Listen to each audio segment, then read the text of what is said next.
साथियों नमस्कार। चलिए शुरू करते हैं आज का वीडियो। आज के वीडियो का मुख्य विषय है बिहार शिक्षण अधिगमन प्रक्रिया में जेंडर आयामों की प्रासंगिकता। इससे पहले हम लोग 15 अक्टूबर से लेकर 30 अक्टूबर 2020 के बीच में 3 कोर्स कर चुके हैं। अब 1 नवंबर से 15 नवंबर के बीच में हमें 3 कोर्स करने हैं। इस तीनों कोर्स में हमें समय देना है, बारी बारी से एप्लीकेशन खोलना है और उसको पढ़ना है और वीडियो समय उसमें बिताना है और समझ बढ़ाना है। एक कोर्स में कम से कम 3 घंटे समय आपको लगाना ही होंगे। चलिए अब हम चौथे कोर्स मॉडल के बारे में जानते हैं। उससे पहले आप हमारे चैनल पर नए हैं तो कृपया चैनल सब्सक्राइब करें और बेल आइकन का बटन ज़रूर दबा दें, जिससे आने वाला हर शिक्षक न्यूज़ अपडेट आपको यूं ही मिलता रहे। तो सबसे पहले हमें करना यह है कि बिहार शिक्षण अधिगमन प्रक्रिया में जेंडर आयामों की प्रासंगिकता कोर्स को सिलेक्ट करना है। या तो आप हमारे वीडियो के नीचे बॉक्स में दिया गया है, उसको आप क्लिक कीजिएगा तो यह कोर्स आपका ज्वाइन हो जाएगा, या फिर आप अपने जो दिशा ऐप है उसको खोलेंगे और उसमें कोर्स अनुभाग में जाना है। कोर्स में जाना है या सभी कोर्स का एक पोर्टल है, उसको क्लिक करेंगे तो उसमें आपको सर्च करना है जिसमें लिखा नाम आना चाहिए बिहार शिक्षक अधिनियम प्रक्रिया में जेंडर आयामों की प्रासंगिकता को सिलेक्ट करेंगे तो आपको कोर्स ज्वाइन का ऑप्शन आएगा। उसको आप ज्वाइन कर लीजिएगा। अब उसको खोलिएगा तो उसमें कोर्स अनुभाग आएगा।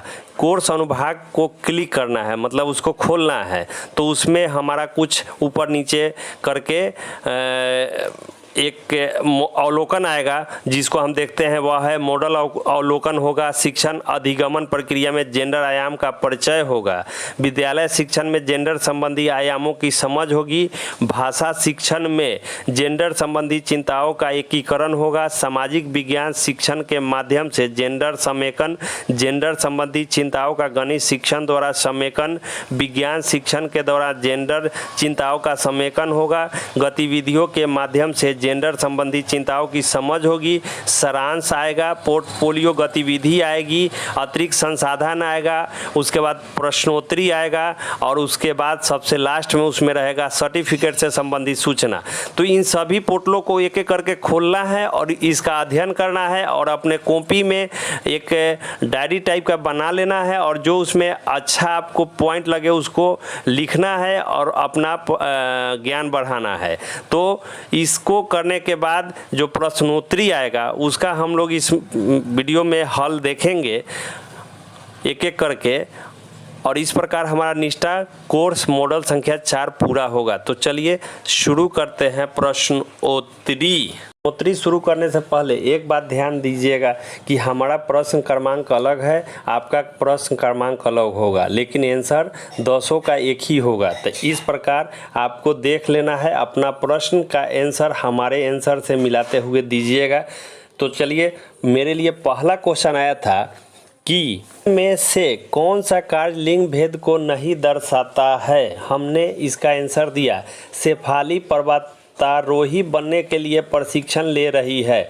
दूसरा क्वेश्चन मेरे लिए, क्या यह कथन सही है राजनीति में सत्ता और अधिकार के पदों को संभालने में पुरुषों की तुलना में महिलाएं कम सक्षम है। हमने आंसर दिया नहीं, वे सत्ता और अधिकारों के पदों को संभालने में पुरुषों की तरह ही सक्षम हैं। तीसरा क्वेश्चन मेरे लिए था, निम्न में कौन सा कथन जेंडर मिथक नहीं है, पहचाने।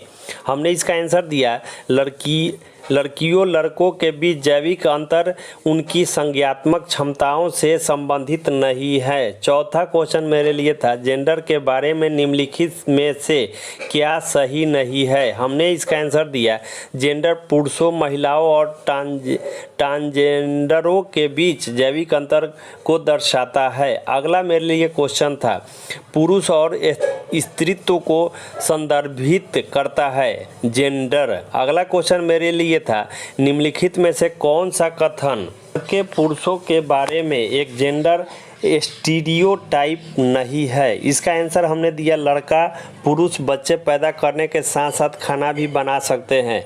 अगला क्वेश्चन मेरे लिए था निम्न में से कौन सा गुण लड़के और लड़कियों दोनों के लिए सही है, तो इसका आंसर हमने दिया सभी। अगला क्वेश्चन था निम्नलिखित में से कौन सा वाक्य सही है, तो इसका आंसर हमने दिया लड़के और लड़कियों के बीच बराबरी का व्यवहार किया जाना चाहिए।